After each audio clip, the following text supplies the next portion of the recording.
Jules Garcia. Jules, welcome onto the show. Thank you.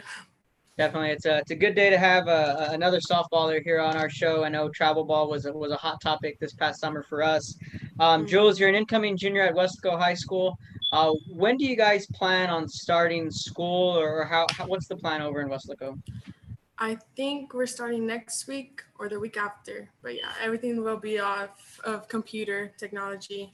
Supposedly for the first 4 weeks, if everything goes as planned. And then after that, you have a choice of going back to school or staying online. So, so crazy. Definitely.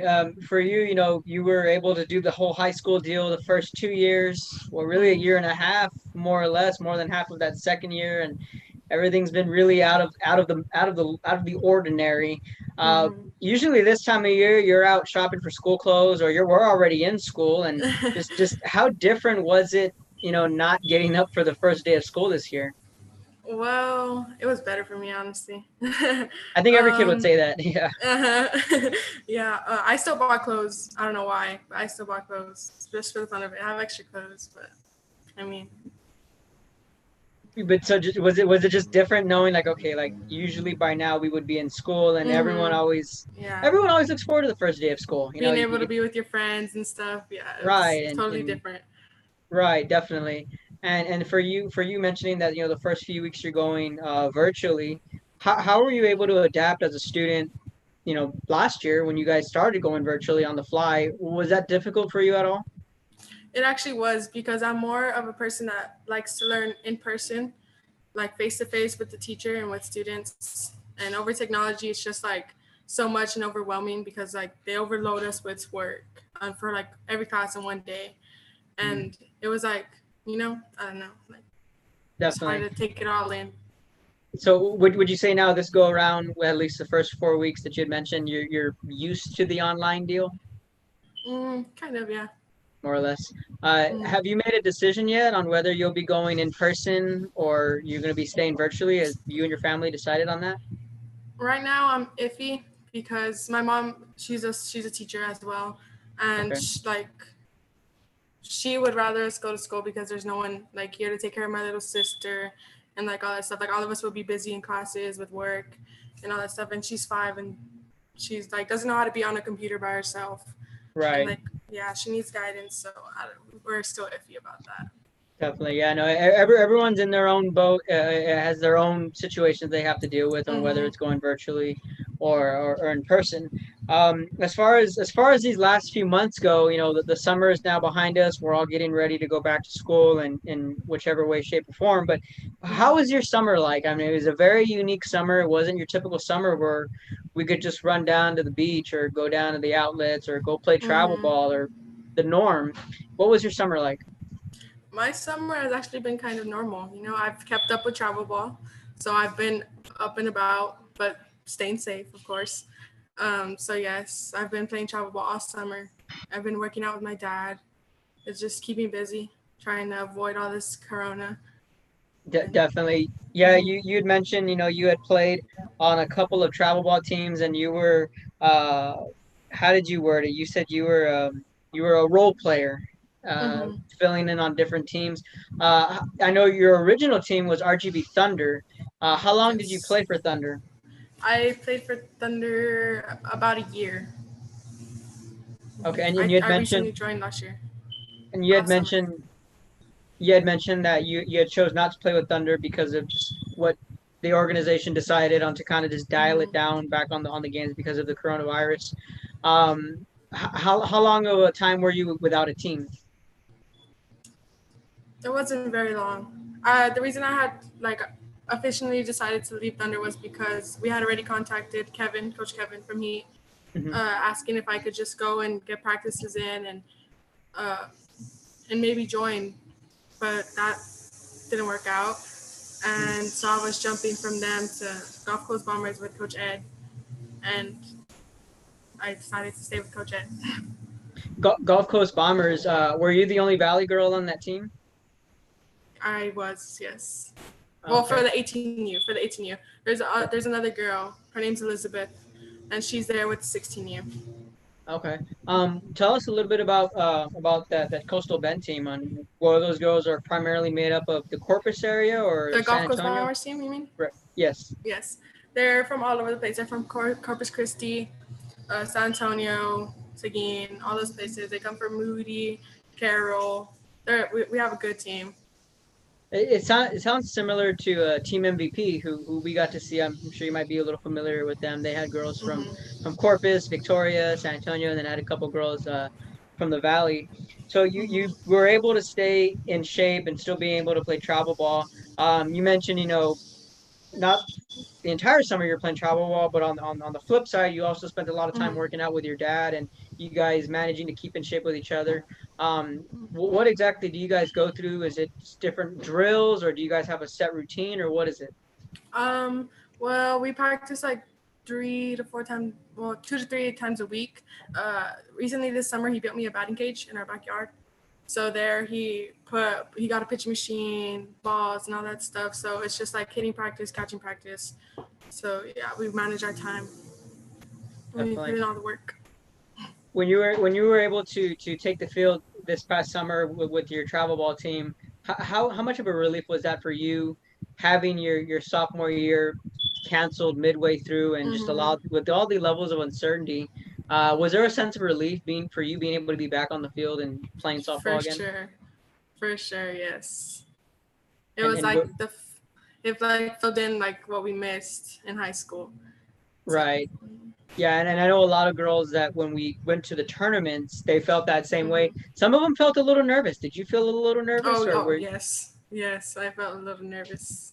those nerves, was it just because like, oh, we haven't played in a while, or was it because of the pandemic, or was it just a little bit of both? What were those nerves? Yeah, it was a little bit of both, but then I realized like softball's not really a contact sport. We don't really get Right, close to girls, so I was fine. right. Again, we're joined by Jules Garcia. She's going to be an incoming junior at Weslaco High School. You're playing for Coach Mario Rodriguez. I always call him Super Yes. Mario. And the Weslaco Lady Panthers. You guys, you have that resume. You have that on your resume where you guys went to state in 2016, and then just the years that Weslaco has had when it comes to softball, and it really, you know, you guys have a strong program over the years. Where were you guys at this year, and where were y'all? Which direction were the Panthers headed? We were definitely headed in a great direction. Our team was coming together. Our bats were hot. I think our record was 15-4-1. Hmm. I definitely think we would have gone pretty far this year. We had a lot going for us, definitely. And I know what stands out is the Seguin tournament for you all. Hmm. You guys really played some good ball up there. What was that tournament like for you guys, and what was clicking? It was obviously exciting. We hadn't done that in a while since our past girls were there. Hmm. Um, like realizing that we were as young as we were, and like seeing what we could do. It like really like just opened doors for us and like boosted up our confidence tremendously. We felt Definitely. unstoppable. Definitely, yeah, and again, you guys have that history to back it up and say Hmm. like, hey, these things have been done before. So you guys felt that you were all on the right path, trending upwards, so to Hmm. speak. Really in an ultra competitive district with Vela, Edinburgh High, Edinburgh Hmm. North. Those games are always a battle. Where were you at? I want to say March 13th, right? Or yeah, March 13th, Friday the 13th was the last softball game we did during the regular season was Brownsville Veterans and Mercedes. That was that Friday when the pandemic Hmm. was already starting to take over. We were having games being pushed back left and right. Did you guys get a game in on that last Friday of spring break? I honestly don't remember.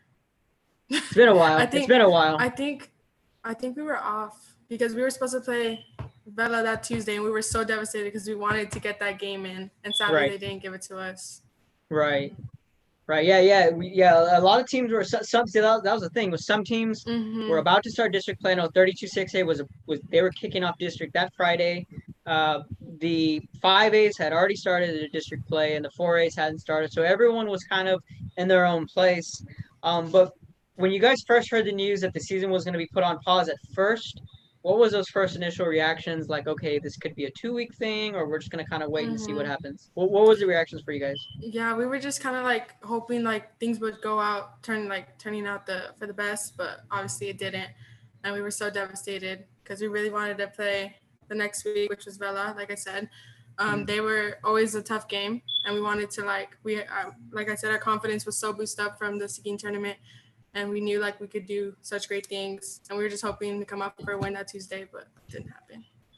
And then, of course, ultimately, the final decision was that, the we were going to wait for May 4th to get a final Mhm. say from UIL. We didn't even make it to that date. I want to say it was about late Mhm. April when we got the official word that the rest of the spring sports were going to be canceled. Once you guys got Mhm. that news, you know, sort of the same question, but not really, because I know we've had guests on here before where we had that glimmer of hope to where it was like, okay, we could have this date, it could be coming back, but then now when you actually hear it that it's officially canceled, then that really sets in.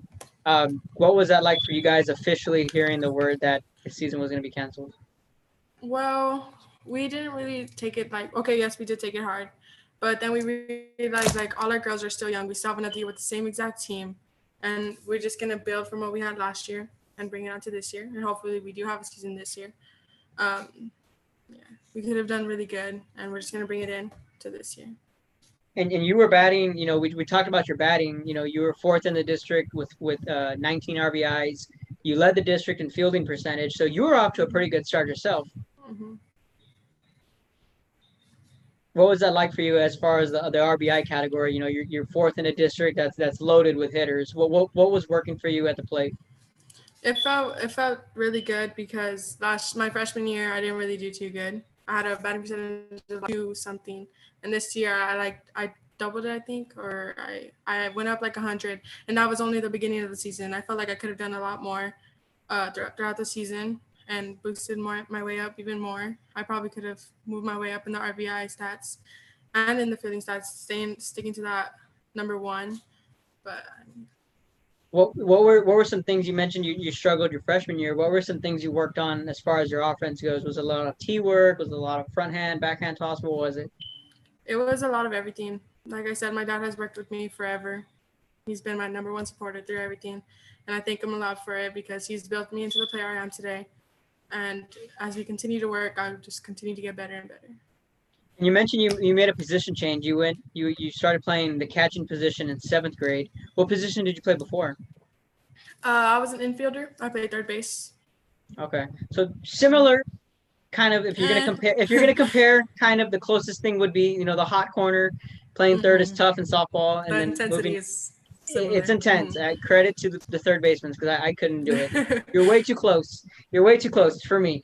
But make what sparked the change from third to catcher? I felt more at home I feel more at home at catcher. I feel like I belong there. That's my position.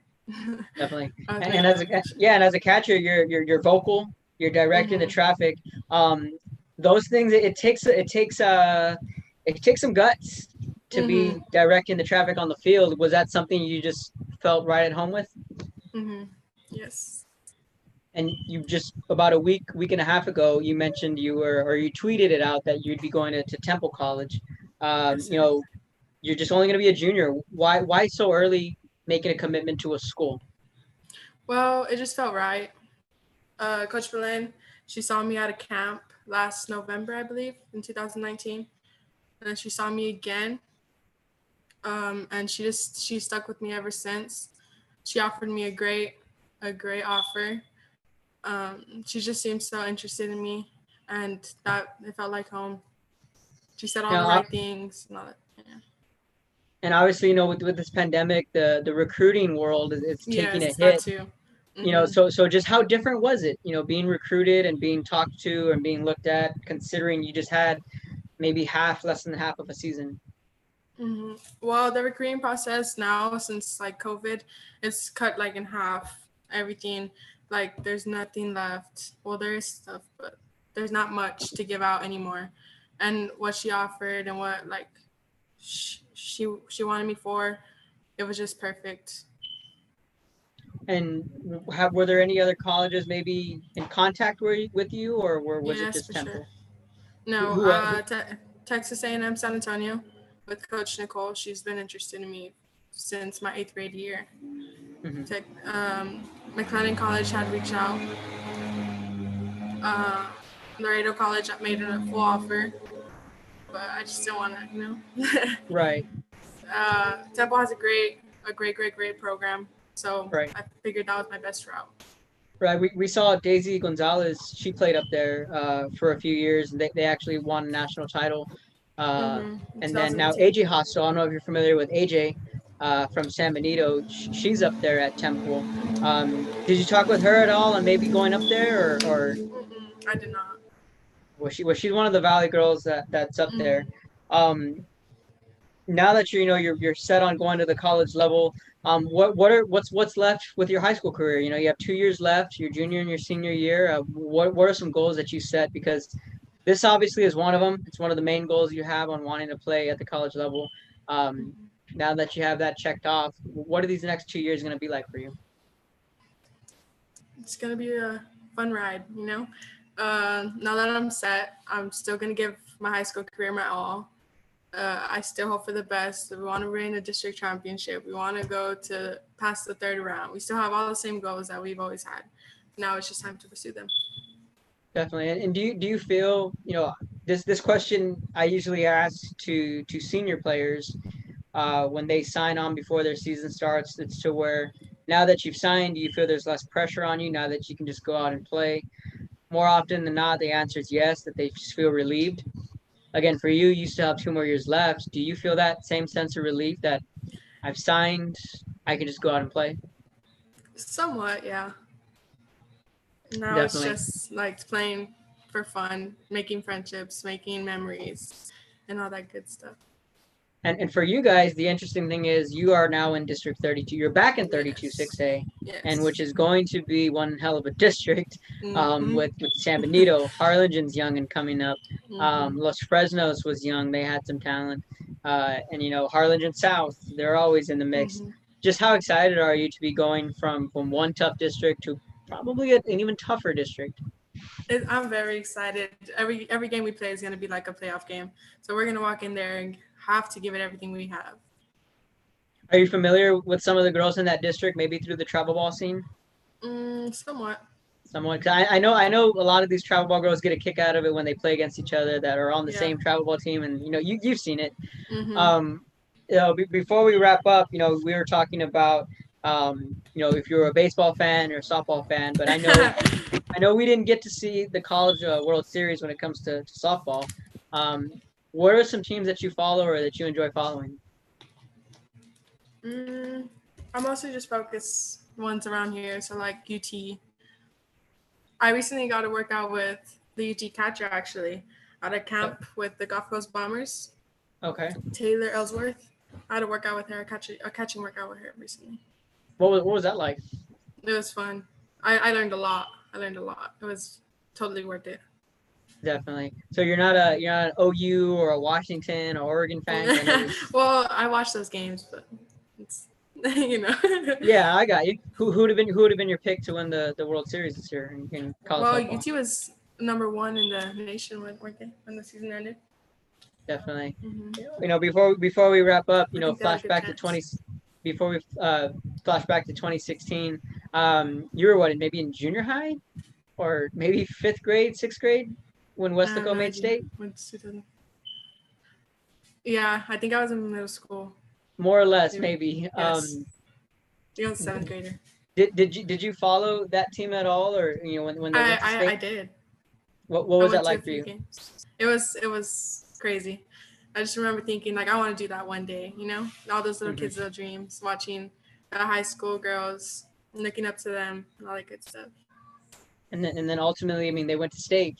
They made it there to Austin.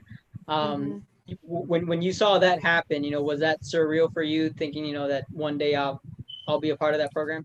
Definitely. Yes, sir. And the Escamillas, they were still playing travel ball with Heat, actually. So I'm sure you probably got to play with them just a little bit. Definitely. Well, before we wrap up, any shout outs or any hellos you want to give out to any family or friends that may be watching? Shout out to my family for always sticking by me and supporting me through everything. Shout out to my friends for always being my biggest supporters and just keeping me happy and keeping me going, never letting me give up on myself, pushing me to do my best. Definitely. One last question before we go. What can we expect from Weslaco softball this coming year? You can expect a lot of great things, a lot of hard work, a lot of accomplishments. Definitely. That's our second guest of the day, Jules Garcia. She's an incoming junior at Weslaco High School. Already committed to Temple College. So congratulations on that. When I saw you that you Thank committed, you. I thought that was a good thing. It's always good to see our softball talent taking it to the next level. And then at a familiar place, we've had some girls go. Pudge was at Temple, and we mentioned Daisy and AJ's there up at Temple College. So congratulations on committing there to Temple Thank College. you. And good luck this school year on what you decide, whether to go virtually or in person. But we're already counting down the days for softball season, and hopefully we'll see you guys soon on the softball field. So later today at 5, we're gonna have Coach Nate Garza join us. He's our final guest of the day. So again, Jules Garcia, thanks for taking the time and joining us on the show. Thank you for having me. Thank you. We'll see you. Take care.